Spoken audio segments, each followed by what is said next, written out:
não sentia nada. De repente, uma dor na barriga, pronto. Foi detectado um tumor. Desesperada, liguei a rádio lá, não sei como, nem porquê, a rádio estava lá na Boa Nova e estava falando. O meu problema estava ali. Não pode de forma nenhuma a rádio, essa TV, Mundo Maior, terminar. De jeito nenhum. Temos Deus como pai e a doutrina como mãe.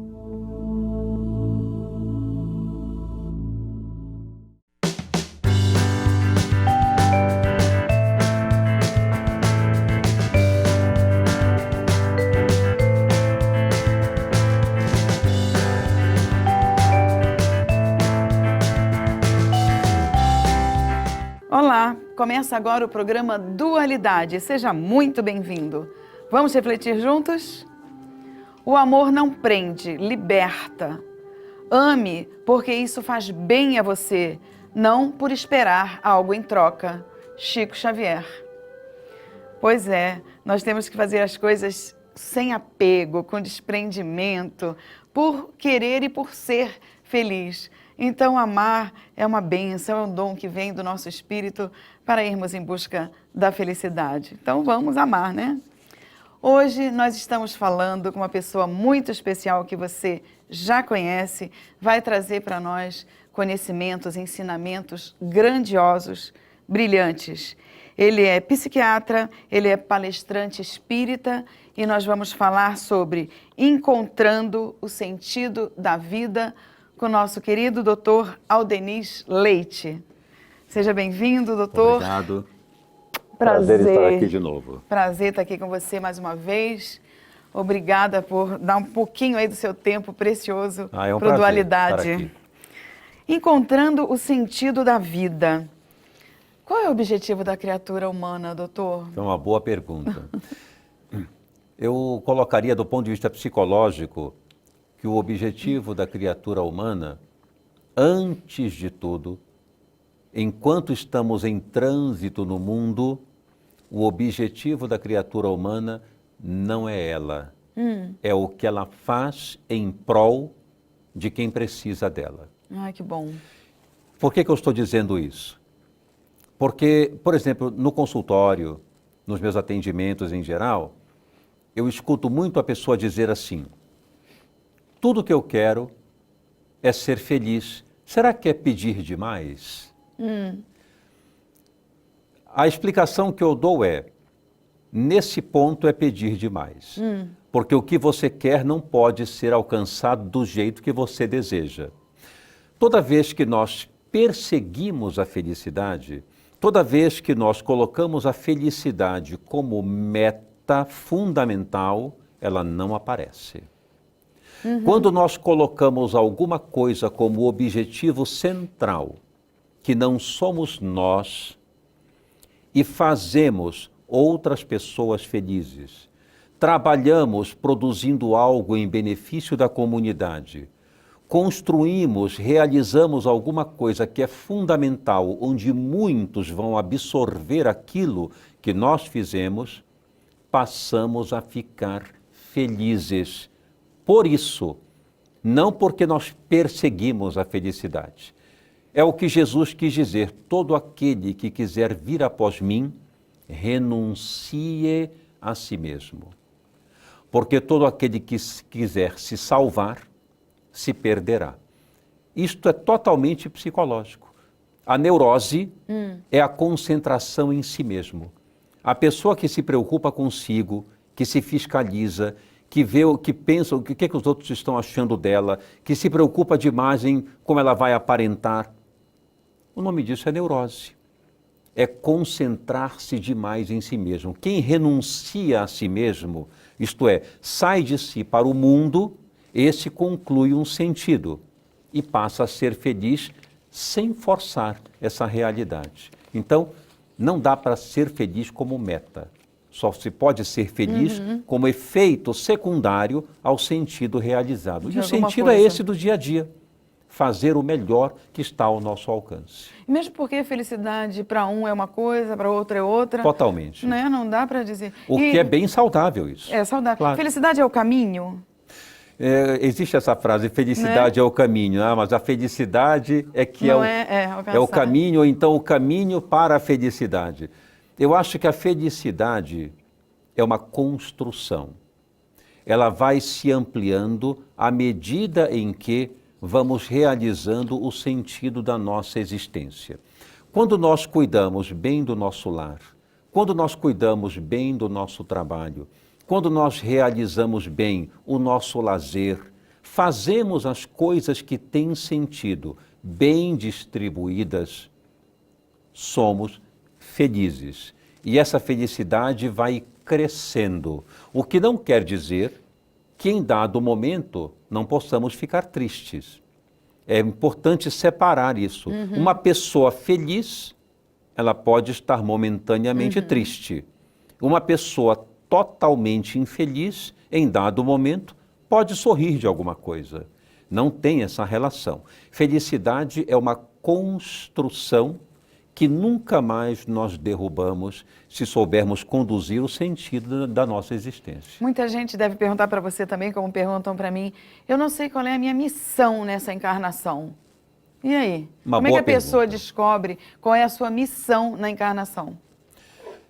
Existem dois tipos de sentido existencial que a logoterapia, que é a psicoterapia que eu utilizo particularmente, que é a psicologia do sentido existencial, ela propõe dois modelos de sentido. Um superlativo, que Viktor Frankl, que é o fundador da logoterapia, chamou de suprassentido. Ele não penetrou muito nesse terreno, porque é o terreno da fé, é o terreno de Deus. E no campo psicológico, uma vez que nós colocamos o nosso cliente dentro de um setting terapêutico, não envolvemos provavelmente a questão religiosa em si, embora possamos tocar no assunto. Eu, particularmente, muitas vezes, penetro nesse terreno. Mas isso vai de caso a caso. Então, existem dois tipos de sentido. Um, esse superlativo. Qual é o sentido fundamental da vida? Por que eu estou aqui? Como é que eu apareci aqui? Nesse terreno, o Espiritismo nos explica muito bem e nos traz os esclarecimentos necessários, não a psicologia. Mas existe o sentido de cada momento. Quando a pessoa fala, qual é a minha missão na Terra? A nossa missão na Terra é, a cada dia, realizar todas aquelas pequenas possibilidades de sentido que existem. E na medida em que vamos realizando, toda a grandiosidade na nossa missão vai aparecendo tijolo a tijolo daquilo que vamos fazendo. Um dos grandes problemas que eu vejo é que as pessoas acreditam que para serem felizes precisam realizar coisas fenomenais. Alguma coisa na vida tem que acontecer. Por exemplo, o príncipe encantado.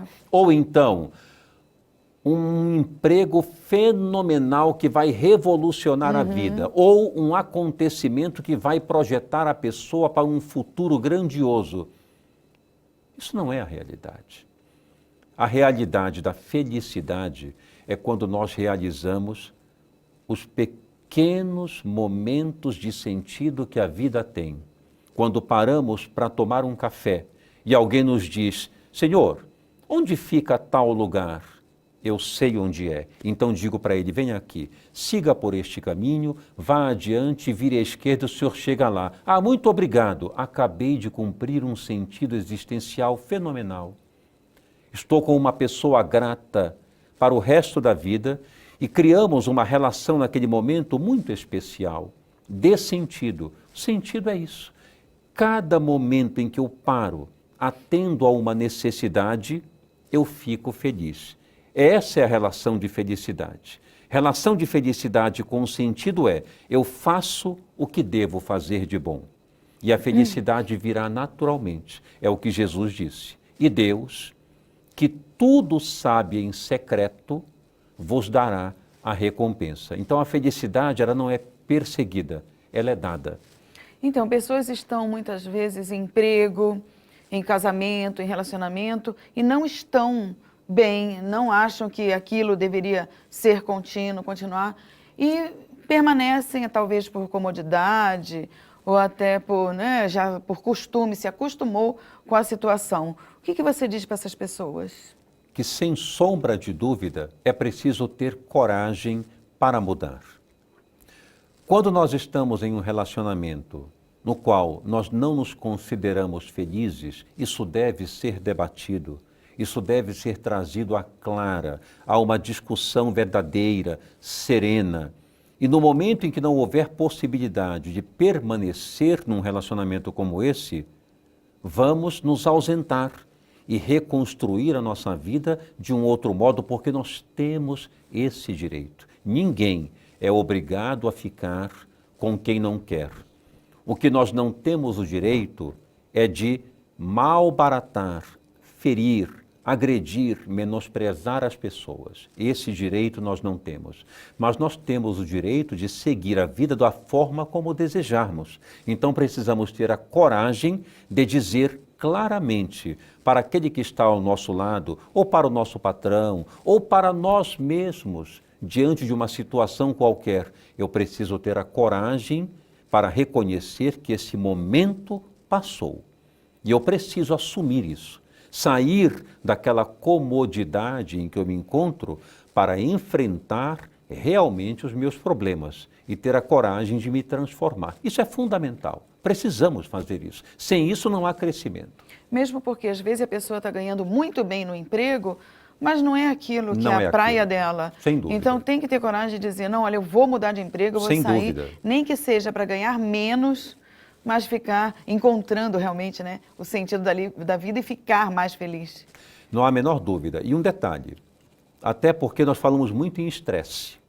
Né? Hoje a moda é falar em estresse. Ah, eu estou estressado, Tá na moda, estou estresse, nervoso, etc. Depressão. Fica aqui uma dica. O estresse é inversamente proporcional ao sentido que damos para o que estamos fazendo. Inversamente proporcional. Quanto menor o valor que eu dou para algo, mais estresse eu tenho.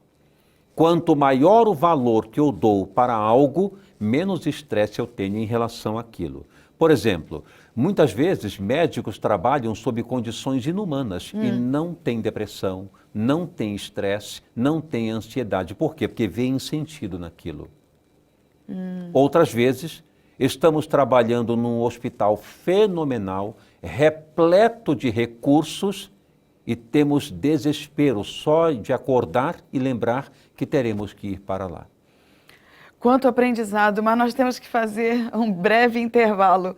Fique conosco, nós já voltamos com esse bate-papo maravilhoso.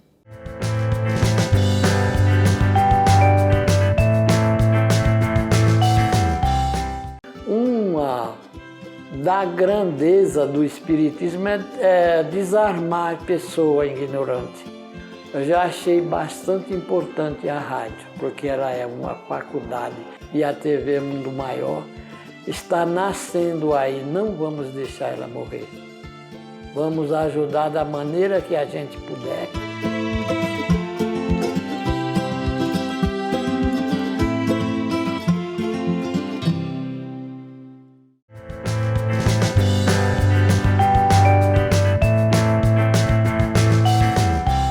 Voltamos hoje conversando com o Dr. Aldenis Leite sobre encontrando o sentido da vida. Doutor, realmente é de se pensar quando se fala de estresse, quando se fala de coisas que incomodam muito, que às vezes a gente não vê tanto incômodo naquilo, mas, por exemplo, para um filho, quando uma mãe e um pai pedem alguma coisa, ou a gente mesmo, né, quando às vezes está num trabalho exaustivo, entre aspas, mas contínuo, e a gente se sente bem tranquilo, porque é uma coisa que a gente gosta, é uma coisa que tem sentido para a gente. Exatamente. É isso que a gente deve procurar. Uma das coisas que hoje a gente vê que o nível de estresse aumenta é porque nós estamos muito focados numa vida extremamente mecânica, onde ganhar dinheiro, ter sucesso, ter poder parece ser mais importante. E nós não acordamos ainda para a realidade que isso vem nos afundando consideravelmente. relacionamentos infelizes, empregos infelizes, lazer infeliz, porque nós temos obrigação. Eu quero tirar férias. A pessoa tira férias, estatela-se na areia, toma sol, ótimo, ela pode gostar disso. Mas a sinalização de que se as férias tiveram realmente sentido no último dia, ai meu Deus, que pena, vai começar tudo de novo, mas então não serviu. Não serviu. Era para a pessoa chegar, estou pronto para voltar às minhas atividades, fiz o que deveria ter feito, agora meu ciclo acabou, vou começar outra coisa que também é prazerosa, que é meu trabalho, estou pronto, renovado. Não, geralmente dizemos assim, que pena, que coisa chata, puxa vida, vai começar de novo, pena que acabou. Mas então aquilo não fez tanto sentido, pode ter dado alívio, conforto, mas não sentido. Então precisamos meditar sobre isso. Veja um outro exemplo interessante, a neurose dominical. É verdade. Amanhã já é segunda-feira. A logoterapia estuda muito a neurose dominical porque houve uma época, principalmente no século XX, na primeira década do século XX, havia muito suicídio de jovens no domingo. Então houve um estudo da logoterapia de Viktor Frankl nessa época sobre o que os jovens pensavam a respeito do motivo de se suicidar, por que estavam canalizando a ideia de suicídio. E o ponto fundamental foi a ausência de sentido na existência em 70% deles. Olha. Essa não foi outra coisa. Eu briguei com a minha família, eu perdi a namorada. A ausência de sentido na existência, em 70% dos casos, nessa pesquisa. Então veja que isso é significante. Então vem o domingo, nós não sabemos o que fazer do nosso tempo livre. O tempo ficou livre, eu faço o quê? Não sei. Ficamos desnorteados. Aí então, ou vamos beber, fazer alguma coisa que não é tão produtiva e tão saudável, em vez de utilizar o nosso tempo livre para algo muito concreto. É muito comum chegarmos no momento do tempo livre, eu acabei apagando, eu dormi, eu não fiz nada propriamente de concreto que o fez feliz. Por quê?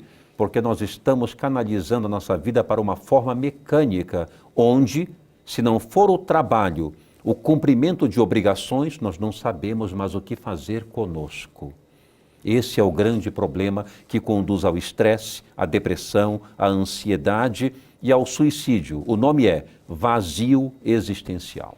Pois é, e tem que preencher esse vazio existencial de alguma forma. De alguma forma que tenha valor. Sadia, alguma forma que seja bom para cada um, porque às vezes o que é bom para mim não é bom para você. Claro, sem dúvida. Você acha que as pessoas estão fugindo dos seus sonhos? Estão deixando de sonhar? Estão deixando de ir atrás daquilo que realmente faz sentido para elas? Isso acontece muito. Ou às vezes vão atrás de sonhos equivocados.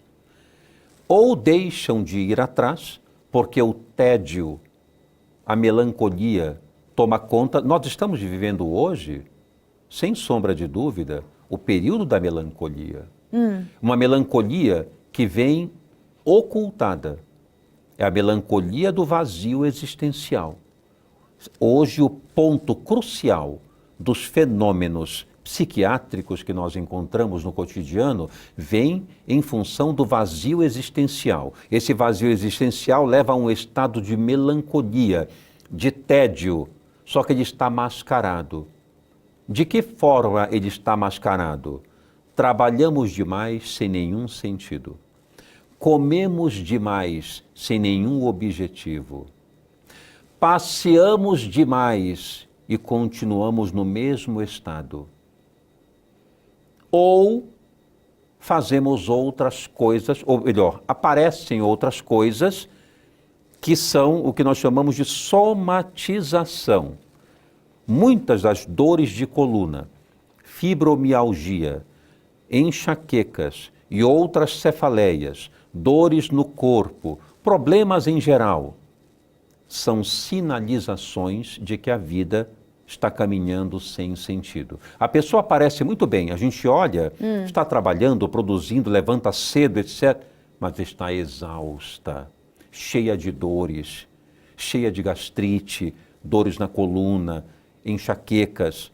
Por que isso vem acontecendo? Porque nós estamos por uma vida que não tem o sonho, como você falou, Pois é. real. Ou seguimos sonhos que não têm sentido, ou temos medo de buscar aqueles que têm sentido. Pois é, mas como saber qual é o sonho certo? Porque, por exemplo, se eu quero muito uma coisa e estou lutando, estou procurando, né, para alcançar aquilo, para mim seria o sonho certo. Pode não ser.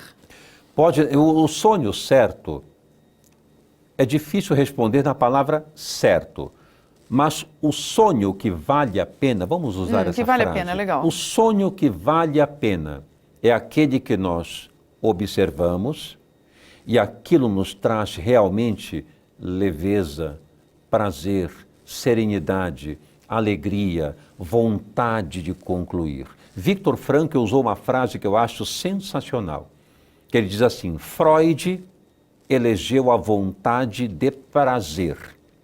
Né? Eu proponho a vontade de sentido. Que nós tenhamos então, disse ele, vontade de realizar um sentido concreto. De nós olharmos a nossa vida e dizermos, esse monumento no sentido simbólico, de realização, fui eu que concluí. E isso não é só meu. Eu deixei para o mundo para que as pessoas se beneficiem, se alegrem, se fortaleçam com aquilo que eu pude oferecer também. Serviu para mim e para os demais. Então, esse monumento que nós devemos construir é o sonho que tem valor. Aquilo para mim não me dá estresse, não me dá nervosismo, não me dá inquietação, ao contrário, eu faço aquilo como se eu estivesse andando em plumas de satisfação. Talvez esse seja o sonho ideal. E nós podemos dizer assim, mas parece uma utopia, não é? Nós dizemos que é utopia porque temos medo de encontrar esse sonho. Nós geralmente canalizamos os nossos temores para termos pejorativos. Isso é uma ilusão, isso é uma bobagem, você está sonhando, para de ficar com essa fantasia.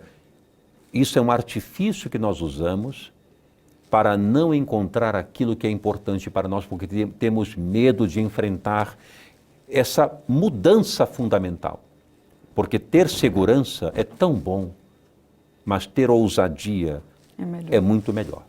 E também muitas vezes se deixa envolver pela palavra do outro. O seu sonho você não vai realizar nunca. Também, realmente é utopia. sem dúvida. Então, se a pessoa se enfraquece a ponto de deixar, como você falou no início, com que o outro, né, seja muito importante em relação do que a gente está mostrando, como o outro está nos vendo, a gente enfraquece realmente, não ousa. Né, a ousadia fica mais fraca. Sem dúvida. Então, chegamos à conclusão que o sonho certo é aquele que faz bem para a gente e faz bem para o mundo ou para outros que estão. Então, a gente tem que servir, como o Evangelho fala. Caridade. A caridade. Independente de tudo, tem que ter um pouco do servir ao outro. Isso que você colocou, eu achei fundamental agora. Caridade. Até essa palavra, nós fazemos confusão. Porque nós achamos que, muitas vezes, caridade é fazer grandes sacrifícios, é fazer grandes ações, quando, na verdade, caridade nada mais é do que nós percebermos que o nosso campo de atuação nunca será apenas aqui dentro, sempre mais fora de nós, porque quando damos, recebemos, diz a oração de São Francisco. Quando damos, recebemos. E ele tem razão. Isto é psicológico, não é religioso. O que ele disse é psicológico. Quando nós saímos de nós e trabalhamos em prol do que está fora de nós, somos todos, nós também, envolvidos por essa situação e nos tornamos, em sociedade, mais felizes. É isso que está faltando, sem sombra de dúvida, para que o nosso sentido seja encontrado. Então, pensar duas vezes quando estiver falando de egocentrismo, de poder e até mesmo de apego a certas coisas, né, doutor? De apego a certas coisas. A questão do apego nunca foi bom realmente, porque é uma palavra que demonstra uma determinada carência. Toda pessoa que está apegada, ela está carente. É lógico, todos nós temos as nossas carências, né? Ninguém aqui está se eximindo de dizer que não sou carente. Todos nós somos carentes em algum ponto porque temos necessidades. O corpo já exige esse componente de necessidade. Estar no mundo já nos faz pessoas carentes, claro, porque estamos limitados, aprisionados. Mas o grande móvel da felicidade é não ter o apego. Isto é, a gente amar, por exemplo, digamos que eu ame alguém. É claro que este alguém eu vou adorar se me corresponder, se me amar também, se for gentil comigo, é lógico, porque eu também mereço, claro. Mas o mais importante é quando eu faço isso. Porque se eu apenas recebo, eu fico naquela posição constante de devedor da ação do outro. Quando eu ofereço, eu me entrego completamente e liberto o outro para receber o que eu dou. Maravilhoso, viu? Que aula hoje no Dualidade com o Dr. Aldenir Leite. Que delícia conversar com você. Nós queremos você mais vezes aqui no Dualidade, doutor Aldenir. Virei com prazer. Obrigada mais uma vez. Eu que agradeço. Que Deus te abençoe muito, muito, que você continue nessa caminhada aí linda, maravilhosa de entregar para a gente tanta coisa boa e salutar. Conte comigo, estarei aqui sem dúvida. Obrigada. Um grande abraço. Igualmente. Gente, vamos lá no site do Clube Amigos da Boa Nova, vamos divulgar a doutrina espírita, ajudar aí a Rádio Boa Nova, TV Mundo Maior a continuar nessa tarefa, né, dentro do Espiritismo e do Bem. 0800 12 18 38. Fala lá com o pessoal, você vai gostar de entrar para o clube. E quer participar do nosso programa? Quer estar aqui juntinho, mais juntinho ainda de nós? Escreve pra gente, dualidade@feal.com.br. Nós vamos responder, viu? Com todo carinho, e mande as suas críticas, as suas sugestões e as suas dúvidas. Quer assistir esse e outros programas? youtube.com/TV Mundo Maior. Interagir? facebook.com/TV Mundo Maior. E eu aguardo você no próximo Dualidade. Obrigada pela sua companhia. Até lá.